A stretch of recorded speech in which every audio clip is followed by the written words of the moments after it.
Você é um fracasso. Você é uma decepção. Você não é bom o suficiente. Você não vai conseguir nada do que você deseja. Você nem é tão inteligente assim. Ah, você deixa tudo pela metade. Você não termina nada? Por que você vai começar se você não consegue terminar? Você só vai passar vergonha. E se eu falasse tudo isso pra você, ou pra qualquer outra pessoa que eu falei aqui agora, seria algo muito, muito pesado de se ser pra alguém isso, né? Você não acha muito pesado? Mas por que será que com nós mesmos nós somos tão cruéis? Por que a gente acaba falando e pensando isso de nós mesmos? E eu parei para notar esse comportamento depois que eu comecei a ler o livro A Armadilha da Felicidade e eu comecei a refletir sobre esse comportamento que a gente tem com a gente mesmo. E eu, com já 33 anos de vida, eu percebi que eu tenho esse diálogo já há muito tempo. Eu sempre tive esse diálogo interno comigo. Esse diálogo cruel, esse diálogo de autocrítica. Será que todo mundo tem isso? Se você tem, então, talvez você tenha se reconhecido com muito que eu falei no começo do vídeo. Então, fica aqui comigo que eu quero fazer uma reflexão aqui. No livro que eu li sobre a armadilha da felicidade, na verdade, o autor ele dá um exemplo assim, né? Se a gente fosse fazer uma jornada, se a gente tivesse a opção de escolher dois companheiros. O companheiro número 1, que ele fala mais ou menos assim pra ti: você é um patético, apenas aceite as coisas e siga em frente. Já tem a outra opção, que seria o companheiro número 2, que ele fala mais ou menos assim: isso é realmente difícil para se fazer, mas a gente tá junto, vamos junto. Eu estou aqui para apoiar você e seguir ao teu lado em cada passo do teu caminhar. É óbvio que eu acho que para mim fica muito claro, se a gente tivesse as duas opções, é lógico que eu acho que a grande maioria e eu também iria escolher a opção número 2. Só que o detalhe e o engraçado dessa história, dessa reflexão que ele fez, né, é que a gente quer o companheiro número 2, porém muitas vezes quando a gente conversa com a gente mesmo, a gente percebe que justamente é o primeiro companheiro que aparece. E esse companheiro número 1, quando a gente erra, essa voz ela não tenta entender o que aconteceu. E ela já começa a criticar, meter o pau e atacar muito forte a gente. Então, em vez de ela falar, tipo, pô, você cometeu um erro, mas vamos aprender com isso, vamos fazer diferente aqui, vamos pensar aqui, vamos ter esse cuidado mais nesse ponto, vamos enfrentar essa barreira diferente. Não, ela vai falar que você é um fracassado, que você não consegue nada, que nem adianta tentar de novo que você não vai conseguir. Depois que eu comecei a ler esse livro e comecei a pesquisar um pouco mais sobre autocompaixão, eu percebi que eu sempre fui, acho que, rigoroso comigo mesmo. E ainda sou até hoje.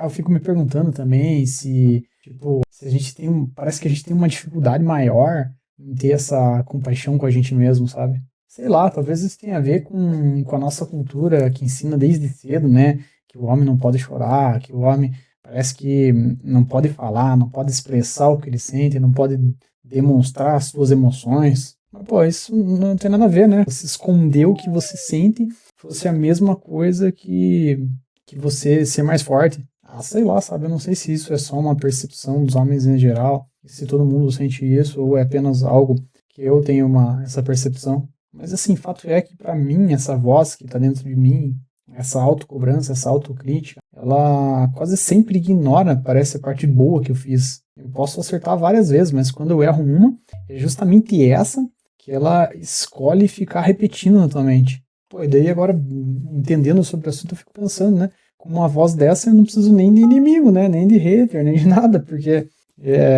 esse hater já tá dentro de mim. E com o tempo, tipo, pô, já tô há anos nisso, né? A gente começa a conviver tanto com essa voz interna nossa, que a gente começa a acreditar em tudo que ela diz mesmo, sabe? Que você é ruim, que você não presta, que você só tá enrolando, que você não vai dar conta, que você não tem capacidade o suficiente. E esse hábito de me criticar, de me colocar para baixo, de me auto-sabotar mesmo, ele foi ficando tão enraizado em mim, que às vezes um pensamento, eu acho que ele começa a virar um fato já, sabe? E na verdade não é que ele virou, mas é que de tanto repetir várias vezes, a gente às vezes já não consegue decifrar realmente, fazer essa distinção do que é só um pensamento, do que é tua mente falando, só do que é uma realidade. E daí frases e pensamentos como, tipo, eu falhei nessa tarefa aqui, eu cometi um erro. ele já vira tipo como se eu fosse um fracassado. Por exemplo, eu deixei esse projeto pela metade.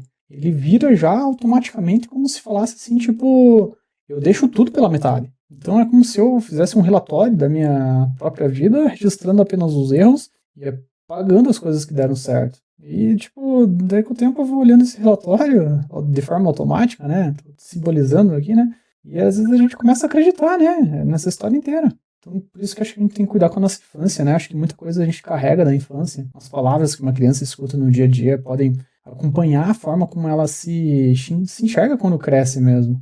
E eu sei lá, eu tô falando o que eu acho aqui mesmo, né? Eu não sou psicólogo, não estudei nada. E eu não quero que isso seja uma explicação para todo mundo. Mas seja de onde vem, a gente tem que começar a observar o efeito, né? Que essas vozes, essa nossa mente auto-sabotando tem feito na prática conosco. E depois de ler o livro, né? Isso despertou interesse mesmo. Comecei a pesquisar mais sobre o assunto e eu estou começando a refletir, a repensar como eu tenho me tratado mesmo, como eu tenho me cuidado.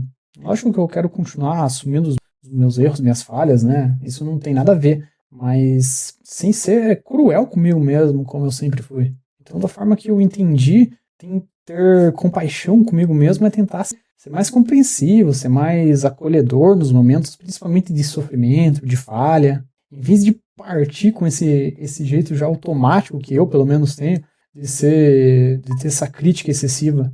Isso não tem nada a ver com apagar a sua responsabilidade, né? Se eu errei, eu preciso reconhecer o erro e fazer o que está no meu alcance para corrigir. Só que eu também não preciso me destruir tudo para conseguir, para ter que melhorar. E também não estou falando que acho que a gente não tem que precisar fingir que também não doeu, né? Não precisamos esconder nossas emoções, nossos sentimentos.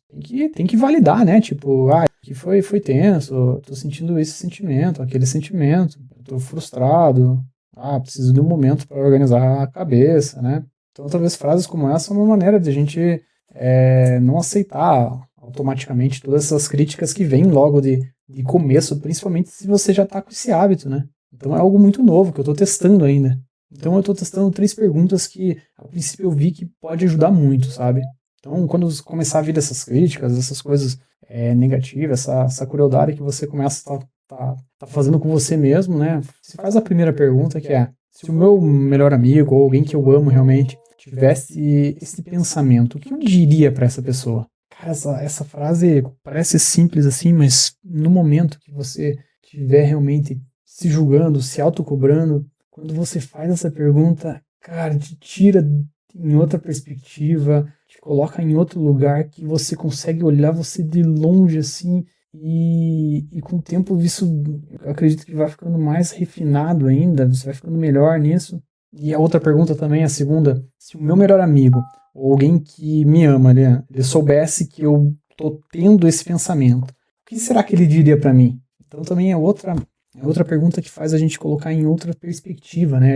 A gente enxergar de um outro ângulo. E a terceira é: será que eu tenho controle total sobre isso aqui que tá me incomodando? Que eu tô me criticando? Que eu tô sendo eu tô me cobrando tanto? Então, por exemplo, assim, vamos supor que você tá numa situação assim, que você se prometeu que ia terminar um projeto e deixar tudo... E acabou deixando tudo pela metade, né? Então já vem aquela tua voz cruel, né? Dizendo: pô, você tá vendo? Você sempre faz isso. Você é um fracassado mesmo. Nem devia ter começado.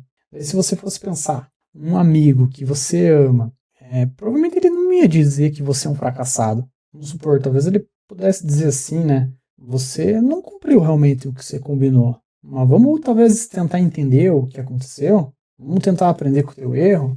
Vamos pensar o próximo pequeno passo que você pode dar. Você percebe que já é uma maneira diferente de você tratar a mesma situação.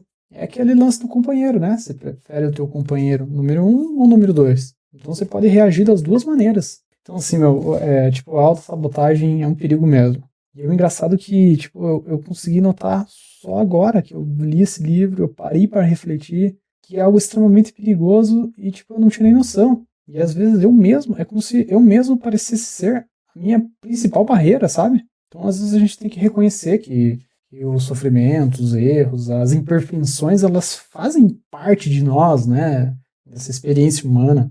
Então eu não quero também parecer aqui que eu já entendi tudo e resolvi tudo, porque como eu falei, eu tô nesse processo de realmente começar a entender e cuidar mais, ter mais essa autocompaixão comigo mesmo. Mas o que eu já tô percebendo é que quando eu me trato talvez com mais compreensão, eu vou continuar sentindo talvez a dor do erro, do fracasso, da dificuldade.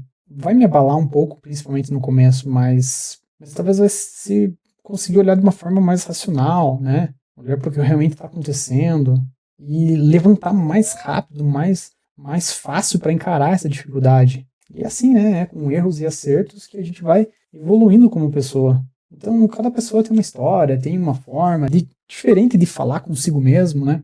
Eu tô pegando essas dicas, essas perguntas para fazer e eu vou adaptando, vou tentando melhorar ela sempre. Recomendo também que você faça isso contigo. Então, se você tá esse ponto aqui, acredito que essa reflexão teve algum sentido para você. Comenta aqui, será que sou só eu que sou tão cruel aqui? Ou você também tem esse primeiro acompanhante aí que é bem muito cruel contigo mesmo? Comenta para mim aqui para eu saber. Também se inscreva aqui no canal, que eu vou te aguardar num próximo vídeo.